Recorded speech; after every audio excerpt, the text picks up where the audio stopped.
بسم الله الرحمن الرحيم وبه نستعين والصلاة والسلام على النبي الأمين محمد وآله وصحبه أجمعين أما بعد أعوذ بالله من الشيطان الرجيم بسم الله الرحمن الرحيم لن تنالوا البر حتى تنفقوا مما تحبون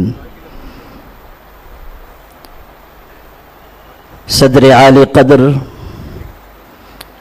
حضرت مولانا خالد سیف اللہ رحمانی صاحب، بورڈ کے معزز جنرل سیکریٹری حضرت مولانا شاہ محمد فضل الرحیم مجددی صاحب، مشہور عالم ربانی اور رکن مجلس عاملہ بورڈ حضرت مولانا خلیل الرحمن سجاد نعمانی صاحب، بورڈ کے لیگل سیل کے ذمہ دار جناب یوسف حاتم مچھالہ صاحب، دیگر ارکان بورڈ، اس اجلاس کے کنوینر حضرت مولانا محمود خان دریابادی اور آپ تمام شرکائے مجلس،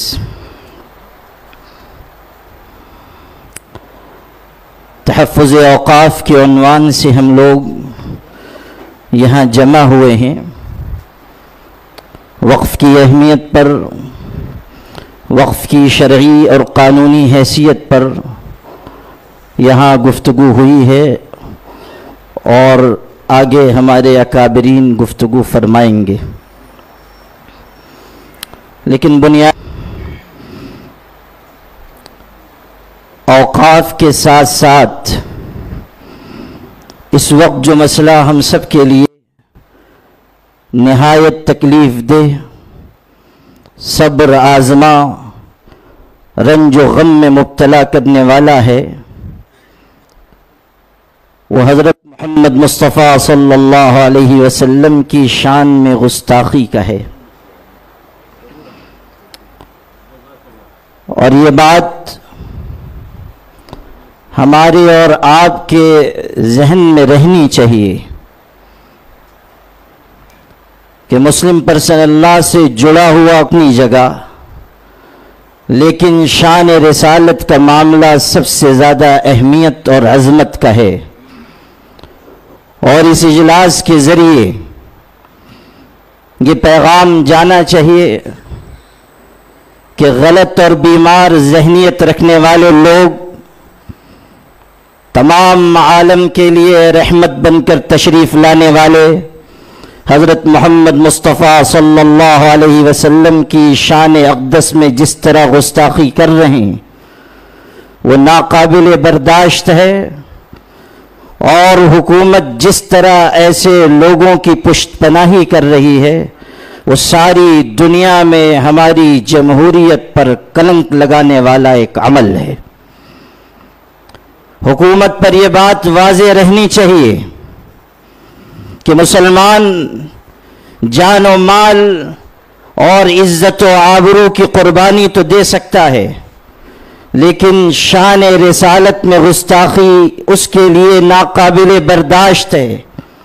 اور آپ سب کی تائید کے ساتھ یہ بات میں کہنا چاہتا ہوں اور علی الاعلان کہنا چاہتا ہوں کہ اگر مولانا محمود دریابادی یہ کہہ رہے ہیں تو وہ ہم سب کے دل کی ترجمانی ہے کہ حضرت محمد صلی اللہ علیہ وسلم کی ذات اقدس سے جڑے ہوئے معاملات ہمارے لیے ایسے جذباتی ہیں کہ ایک مسلمان اس سلسلے میں اپنی جان دے بھی سکتا ہے اور جان لے بھی سکتا ہے۔ اس لیے جو صورتحال بنائی جا رہی ہے اور ہماری اس ریاست میں جس طرح اس چیز کو سامنے لایا گیا، اگرچہ کہ اس کے سیاسی مقاصد ہیں، لیکن اس کے باوجود چونکہ یہ معاملہ ہمارے لیے نہایت جذباتیت اور حساسیت کا ہے، اس لیے شروع میں یہ چند کلمات میں نے آپ سے عرض کیے ہیں۔ اور ایک بات یہاں عرض کرتا چلوں کہ اوقاف کی حفاظت ہو یا توہین رسالت کا معاملہ ہو یا دیگر معاملات و مسائل ہوں، اس بات کو ہمیشہ ذہن میں رکھیے کہ اپنے حقوق کے حصول کے لیے اور اوقاف کی حفاظت کے لیے، اپنے معتقدات کی حفاظت کے لیے ہم کو اور آپ کو ہر وقت ہوشیار، بیدار اور تیار رہنا چاہیے۔ خوف اور ہراس کے ساتھ جینے والی قومیں نہ دنیا میں سرخرو ہو سکتی ہیں، نہ اپنی زندگی کامیابی کے ساتھ گزار سکتی ہیں۔ آل انڈیا مسلم پرسنل لا بورڈ کے جنرل سیکریٹری اور اس کے بانی حضرت مولانا سید شاہ منت اللہ رحمانی رحمت اللہ علیہ ایک بات بہت زور دے کر فرمایا کرتے تھے، اور وہ ایک قائد کی بات تھے جو ہمارے دلوں پر نقش ہونی چاہیے۔ وہ فرماتے تھے کہ دنیا میں کوئی بھی مطالبہ عام طریقے پر اس وجہ سے نہیں مانا جاتا کہ وہ مطالبہ کتنا معقول ہے یا کتنا غیر معقول۔ دنیا یہ دیکھتی ہے کہ کس مطالبے کے پیچھے افراد کی کتنی قوت کھڑی ہوئی ہے۔ دنیا یہ دیکھتی ہے کہ مطالبے کو منوانے کی صلاحیت مطالبہ کرنے والوں کے اندر ہے یا نہیں۔ ہم کو اور آپ کو اس ملک میں اگر عزت اور سرفرازی کے ساتھ جینا ہے تو ہمیں بتانا ہوگا کہ ہم اپنے حقوق کے حصول کے لیے زندہ ہیں، اور ہم اپنے حقوق کے حصول کے لیے ہر وقت قربانی دینے کے لیے تیار ہیں۔ اگر آپ نے یہ احساس دلایا تو حقوق آپ کو ملیں گے، اور اگر آپ نے خوف کا راستہ اپنایا، بزدلی کا راستہ اپنایا، تو پھر دنیا کی کوئی طاقت آپ کو آپ کا حق نہیں دلا سکتی ہے۔ تحفظ اوقاف کے سلسلے میں یہ بات ذہن میں آپ کے رہے کہ وقف خالص مذہبی اور شرعی معاملہ ہے، اور وقف قرآن مجید کی آیات اور ہمارے حضرت نبی کریم صلی اللہ علیہ وسلم کی روایات کے ساتھ جڑا ہوا ہے۔ قرآن مجید نے اللہ کی راہ میں خرچ کرنے کی ترغیب دی اور فرمایا لن تنالوا البر حتى تنفقوا مما تحبون۔ اللہ کی راہ میں اپنی پسندیدہ چیزیں خرچ کرو۔ کہا گیا وَأَنفِقُوا مِمَّا رَزَقْنَاكُمْ مِن قَبْلِ أَن يَأْتِيَ أَحَدَكُمُ الْمَوْتِ، موت کے آنے سے پہلے پہلے اللہ کی راہ میں خرچ کرو اس میں سے جو ہم نے تم کو عطا کیا ہے۔ اشارہ کر دیا گیا کہ مال تمہارا نہیں، دولت تمہاری نہیں، عزت اور شہرت تمہاری نہیں، جو کچھ تمہارے پاس ہے وہ اللہ کا دیا ہوا عطیہ ہے، اللہ کا احسان ہے اور اس کا انعام ہے۔ اللہ نے جو تمہیں دیا ہے اس میں سے اللہ کی راہ میں خرچ کرو۔ مسلمانوں نے اللہ کی راہ میں خرچ کیا اور رضا الہی کے لیے خرچ کیا۔ یہ جو وقف جائیدادیں ملک کے طول و عرض میں بکھری ہوئی ہیں، وہ انفاق فی سبیل اللہ کے جذبے کا اظہار ہیں، اور وہ اس بات کی علامت ہے کہ مسلمان اللہ اور اس کے پاک پیغمبر کے ارشادات پر کس طرح عمل کرتے ہیں۔ بعض لوگ کہتے ہیں کچھ تنظیموں کا نام لے کر، اور صاف کہنے میں کیا حرج، بعض لوگ کہتے ہیں کہ مسلمانوں کو سیکھنا چاہیے کہ RSS کے لوگ کس طرح خرچ کرتے ہیں اور اپنے مشن کے لیے کس طرح اپنی دولت دیتے ہیں۔ میں ان سے یہ کہتا ہوں خیال دینے کی کوئی ضرورت نہیں، اس لیے کہ اس گئے گزرے دور میں بھی مسلمان جس جذبے اور کشادگی کے ساتھ خرچ کرتے ہیں دنیا کی کوئی قوم ان کا مقابلہ نہیں کر سکتی ہے۔ دنیا میں کسی خطے میں بسنے والے اس جذبے کے ساتھ اللہ کی راہ میں خرچ نہیں کرتے جس جذبے کے ساتھ، جس مقدار میں مسلمان خرچ کرتے ہیں اور خرچ کرتے چلے آ رہے ہیں۔ ہمیں کسی کی مثال دینے کی ضرورت نہیں، ہماری مثال دوسروں کے سامنے پیش کیجئے، مگر اپنی رقم سے اللہ کی مسجد بنا کر دے رہا ہے۔ یہ جذبہ مسلمانوں کا کل بھی تھا اور آج بھی ہے۔ ساکی یدم نام کی مسجد ترکی میں آج ہے، لوگ جاتے ہیں اور دیکھتے ہیں. تاریخ اس کی یہ ہے کہ ایک شخص کے دل میں یہ جذبہ ہوا میں اللہ کا گھر بناؤں گا. لیکن غریب آدمی, مزدور آدمی, اس کے پاس پیسے نہیں. اس نے سوچا کہ میں تھوڑے تھوڑے پیسے جمع کروں گا لیکن مسجد بناؤں گا. اور ترتیب اس نے یہ بنائی کہ جب دل میں کسی اچھی چیز کے کھانے کی تمنا پیدا ہوتی تھی تو اتنی رقم وہ ایک جگہ رکھ دیتا تھا اور اپنے آپ سے یہ کہتا تھا گویا کہ میں نے کھا لیا. ساقی یدم یہ ترکی زبان کا جملہ ہے, اس کا مطلب یہ ہے گویا کہ میں نے کھا لیا. جوانی سے لے کے بڑھاپے تک وہ پیسے جمع کرتا رہا اور پھر اس نے مسجد بنائی. لوگوں کو جب اس کے ایثار و قربانی کا علم ہوا تو لوگوں نے اس مسجد کا نام رکھا ساقی یدم, گویا کہ میں نے کھا لیا. وہ مسجد آج بھی قائم رہتے ہوئے اس بات کے اظہار کے لیے کافی ہے کہ ایک مسلمان اپنا پیٹ کاٹ کر خانے خدا کی تعمیر کرتا ہے. یہ ایثار اور قربانی کا جذبہ, یہ انفاق کا جذبہ, یہ سخاوت مسلمانوں میں ہے, اہل ایمان میں ہے. وقف کی جائیدادیں ہمارے باپ دادا کے اسی جذبہ سخاوت, جذبہ انفاق فی سبیل اللہ کی علامتیں ہیں. اور ہمارے باپ دادا نے اپنے حق حلال کی گاڑے پسینے کی کمائی اللہ کی راہ میں دی ہے, اور وہ دی ہوئی چیزیں اللہ کی ملکیت ہیں اور ہمارے ہاتھوں میں امانت ہیں.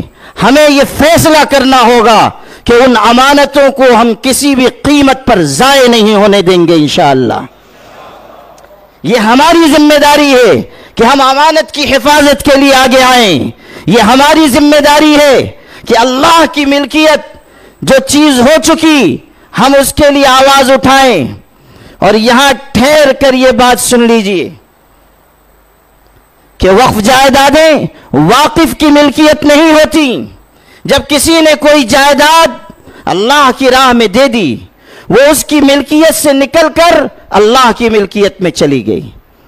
اگر حکومت ان جائیدادوں پر بری نگاہ ڈال رہی ہے جو اللہ کی ملکیت ہیں, جن میں مسجدیں بھی ہیں, تو یہ یاد کر لیجئے کہ فرعون کو بہت موقع دیا گیا, بہت چھوٹ دی گئی, بہت مہلت دی گئی, لیکن جب اس کے ظلم کا ہاتھ مسجدوں تک پہنچا اور موسیٰ علیہ السلام کو یہ کہنا پڑا کہ اجعلوا بیوتکم قبلۃ واقیموا الصلاۃ, اپنے گھروں کو مسجد بناؤ اور وہاں نماز پڑھو, اس لیے کہ مسجدوں میں نماز سے روک دیا گیا. تو اس کے بعد اللہ کی دی ہوئی مہلت ختم کر دی گئی اور اللہ نے یہ بتا دیا کہ اگر تمہارا دست تعدی میرے گھر تک پہنچے گا تو میری غیرت کے خلاف ہوگا, اور پھر کہاں سے تم سے انتقام لیا جائے گا تمہیں اس کا کوئی اندازہ نہیں ہے.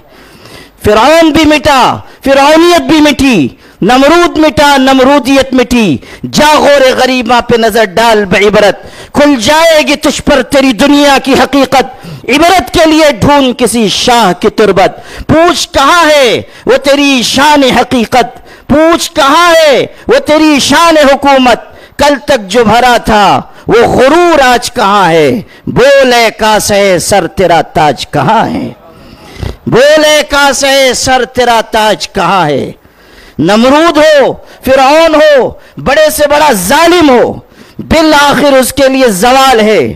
اور اسی تناظر میں عرض کر رہا ہوں کہ اگر اللہ کی ملکیت کے خلاف آپ آگے آئے ہیں تو سن لیجئے زوال آپ کا مقدر ہے, اور 4 ریاستوں میں ہونے والے الیکشن آپ کو بتائیں گے کہ اقتدار کے فیصلے زمین پر نہیں آسمان پر ہوا کرتے ہیں.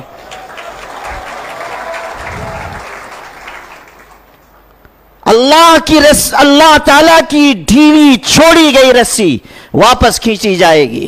قرآن نے کہا وَأُمْلِي لَهُمْ إِنَّ كَيْدِي مَتِينٌ, میں ڈھیل تو دیتا ہوں مگر سمجھ لو کہ جب میری پکڑ آتی ہے تو وہ نہایت مضبوط ہوتی ہے. قرآن نے کہا إِنَّ بَطْشَ رَبِّكَ لَشَدِيدٌ, تیرے پروردگار کی پکڑ نہایت سخت ہے. کہ آپ نے قرآن میں نہ پڑھا ألم تر كيف فعل ربك بعاد إرم ذات العماد التي لم يخلق مثلها في البلاد وثمود الذين جابوا الصخر بالواد وفرعون ذي الأوتاد الذين طغوا في البلاد فأكثروا فيها الفساد فصب عليهم ربك سوط عذاب. یہ قرآنی اعلان ہے جو ہمارے اور آپ کے دل پر نقش ہونا چاہیے. اس لیے میرے بھائیوں، تحفظ اوقاف کے سلسلے میں ہمیں اپنی ذمہ داری کا پورا احساس ہونا چاہیے اور اللہ کے وعدوں پر یقین کے ساتھ آگے بڑھنا چاہیے. All India Muslim personal law board نے جے پی سی کو ای میل کے ذریعے جواب دینے کے لیے ملت اسلامیہ کو پکارا، اور آپ اس حقیقت کو دل میں جگا دیں کہ 15 دن کی قلیل مدت میں اگر 5 سے 6 کروڑ مسلمان ای میل کرتے ہیں تو یہ اس بات کا اظہار ہے کہ یہ ملت اسلامیہ کسی وقت سو تو سکتی ہے، مردہ نہیں ہو سکتی ہے. ابھی بھی اس میں زندگی اور تازگی باقی ہے، ابھی بھی اس میں اپنی قیادت پر اعتماد باقی ہے. اور یہ نہ سمجھیے، بعض لوگ کہنے والے کہتے ہیں، لکھنے والے لکھتے ہیں، اور آج کل تو سوشل میڈیا ہے. پہلے کوئی ایک آدھ مفکر اسلام بیچارہ پیدا ہو جاتا تھا. سوشل میڈیا کی برکت یہ ہے کہ جو پتھر ہٹائیے اس کے نیچے سے 1 درجن مفکر اسلام نکلتے ہیں. فیس بک پر لکھیے اور بن جائیے مفکر اسلام.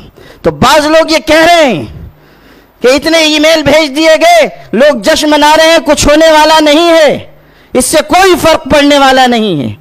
آپ سے میں عرض کرتا ہوں، اس طرح کی باتوں پر توجہ نہ دیجیے.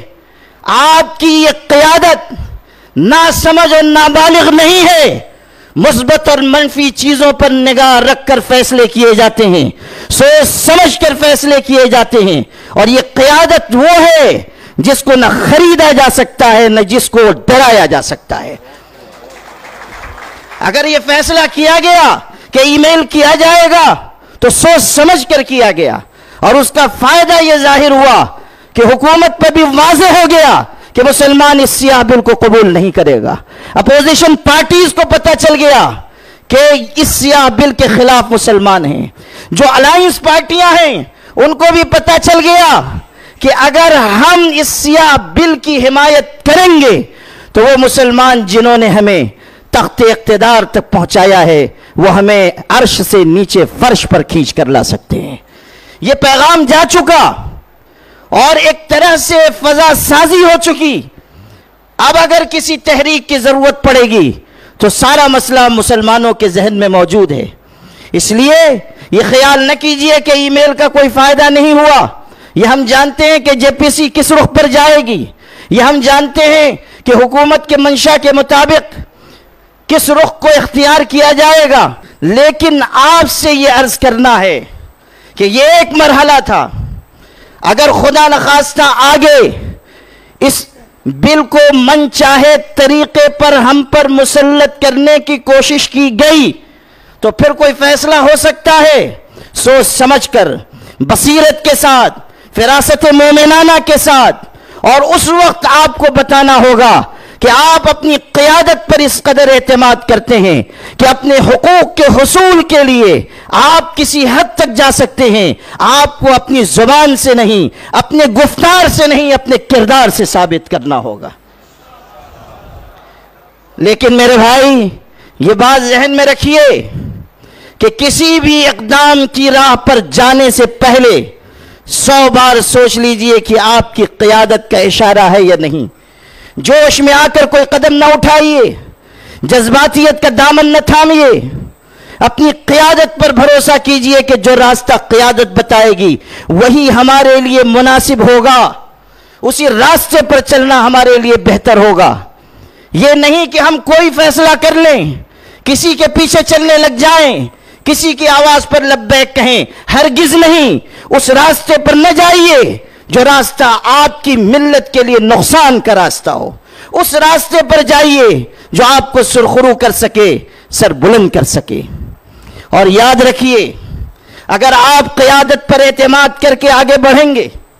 ابھی ہمارے یوسف حاتم مچھالہ صاحب، آج پہلا موقع تھا کہ میں نے ان کی زبان سے اتنے شعر سنے. اور وہ بھی ماشاءاللہ اتنے معیاری شعر، غالب کے بھی اقبال کے بھی۔ آج کل تو صورتحال یہ ہے کہ اقبال اور غالب کی جو اصل شاعری تھی وہ غائب ہے، جتنے فالتو شعر ہیں وہ سب اقبال اور غالب کے متھے لگا دیے گئے ہیں، اور صورتحال یہ ہے کہ ایک مصرع 3 انچ کا، دوسرا 7.5 انچ کا شعر ہے علامہ اقبال کا، لیکن انہوں نے بہت معیاری اشعار سنائے اور یہ بھی بتایا کہ مشکلات کا حل موجود ہے، اور اگر مشکلات نہ ہو تو زندگی دشوار ہوگی۔ میں بھی عرض کرتا ہوں کہ مسائل کیسے بھی ہوں تا قیامت رہ نہیں سکتے، یہ ظالم ظلم کی بن کر علامت رہ نہیں سکتے، جن کا عزم ہے کہ ہم کو چین سے جینے نہیں دیں گے، وہ جان لے کہ خود بھی سلامت رہ نہیں سکتے۔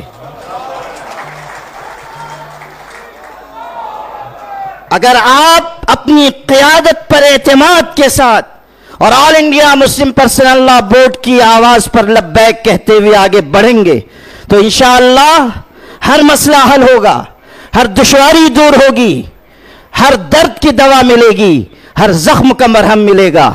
یہ جو اجتماعیت کی قوت ہے، یہ جو اتحاد و اتفاق کی قوت ہے کہ ہمارے شیعہ عالم دین یہاں کھڑے ہو کر کہہ رہے ہیں کہ ہمارے عقائد جو بھی ہو، ملی مسائل کے لیے آدھی رات کو اگر آواز دی جائے گی تو ہم بورڈ کی آواز پر لبیک کہیں گے۔ یہ ہے اجتماعیت کی طاقت، یہ ہے وحدت کی طاقت۔ آپ نے بھی سنا ہمارے اہل حدیث عالم دین نے کس طرح کی گفتگو یہاں فرمائی ہے۔